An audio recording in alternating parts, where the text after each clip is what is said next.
The age-old question, the one that plagues every small business, every service business, and even every handyman business. Where do I find customers? Now, one of the first things I did when I started is I looked at the map and I just picked certain neighborhoods and developments, and I went there and put flyers on every mailbox. Not in the mailbox, I put them on the mailbox. And that drummed up a small amount of business. I mean, but sometimes it's not all about creating business. Sometimes it's about creating awareness. A lot of the people that I put flyers on the mailboxes, I didn't get any calls from. Matter of fact, it was probably a year or two down the road that I got calls from a couple, and that was because they actually saw me out there and recognized me from the flyer. This development you currently see me driving through was not one of those developments. I mean, look, there are so many places to drum up business in so many different ways, but this development with these massive houses, and I'm gonna tell you this, when people say, man, everybody's broke out there, that is not the case. Not the case at all, which is why I picked this development and others. I got plenty I could go through, but I picked this one to do a video of driving through, and I'm not even gonna drive down nowhere near every street. It's because you see it's just massive house after massive house. And I wasn't even working in the houses today. I was working in a condo, right? I mean, it's just, this is one of those neighborhoods, it's massive, And there's a lot of people that have money out here, and a lot of people that want to spend money on doing projects. Now, the way I got out here was because, let me remind you, this is one of those developments that has one of those huge guard shacks out in front with full-time security. I don't know, they might be strapped and everything. The only way you can get into the development is a customer has to let you in. They have to give you permission for the guards to let you through.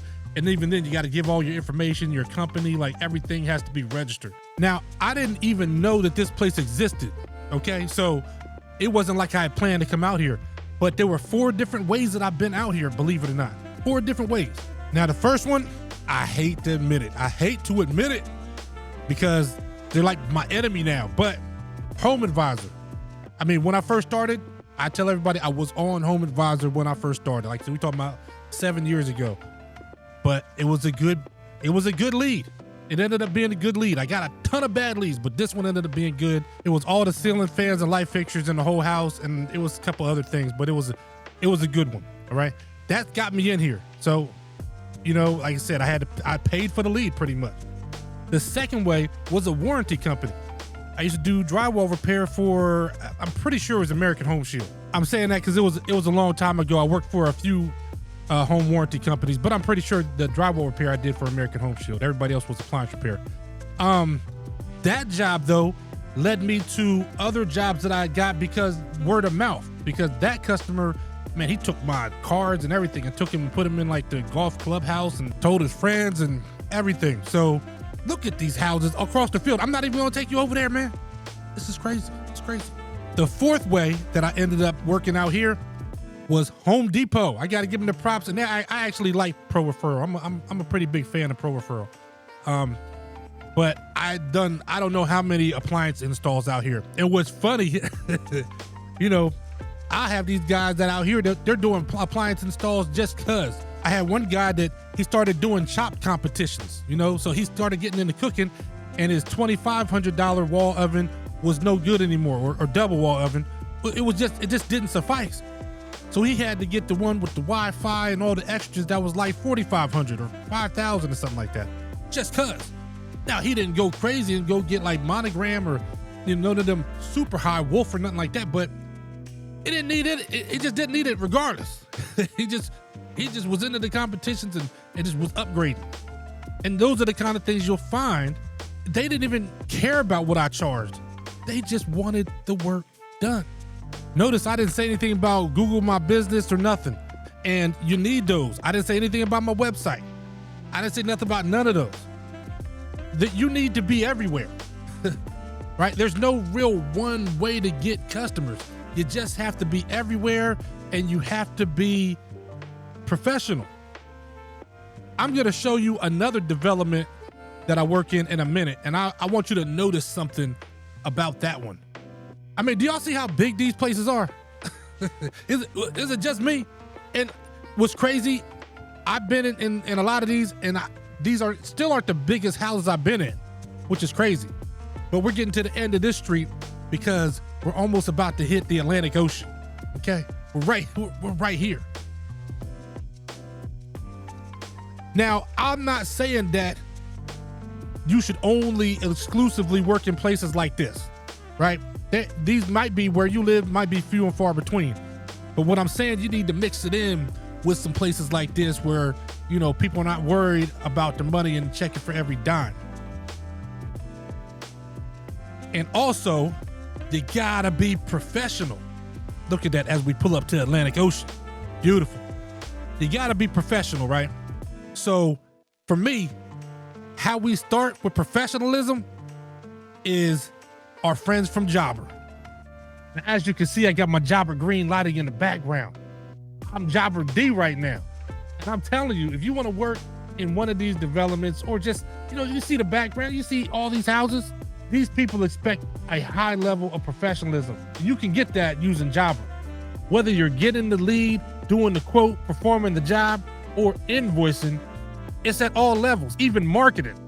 Jobber has you covered. One of the game changers for me is the ability to provide customers with options, right? So I just did a quote the other day where the people wanted me to replace a faucet, but they said, well, how much would it be to replace the whole sink? And they were able to just pick the one that they wanted and we just move on. I'm telling you, it simplifies the process. You can hit my link in the description for a free 2-week trial and 20% off your first 6 months. Jobber, you know, we got to support the people that support us too.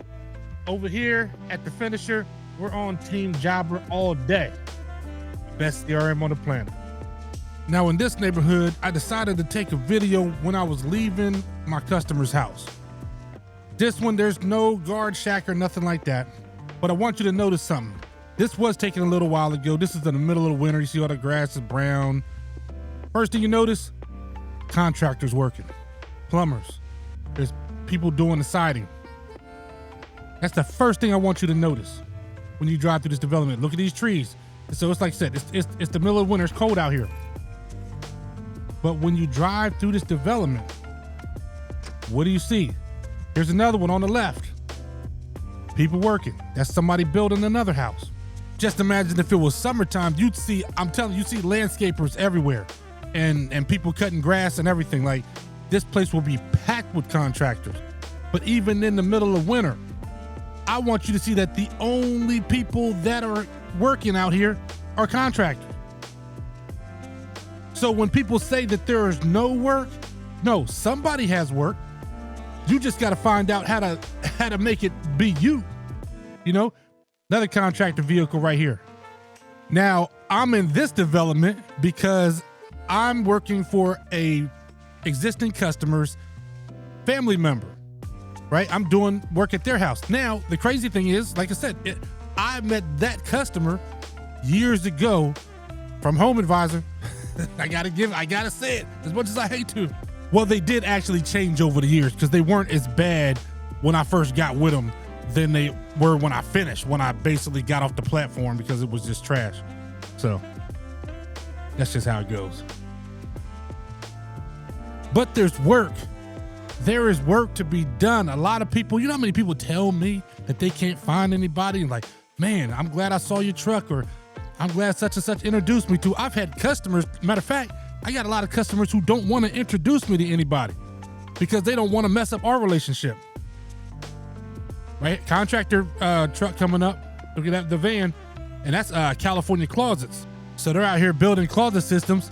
And when I see those, I'll be thinking like, man, why did they get that and I didn't get it? I got to put in more work, man, because I love doing closet systems. But, you know, it's competition, it's friendly competition. And I have to repeat this because I don't want anybody thinking that the only way you're going to make money is if you find places like this. What I'm saying is, matter of fact, for the most part, I don't even work in these developments hardly anymore. But when I was first starting, I mean, it was such a boost to get into these places like this and get my name around, get my name out there.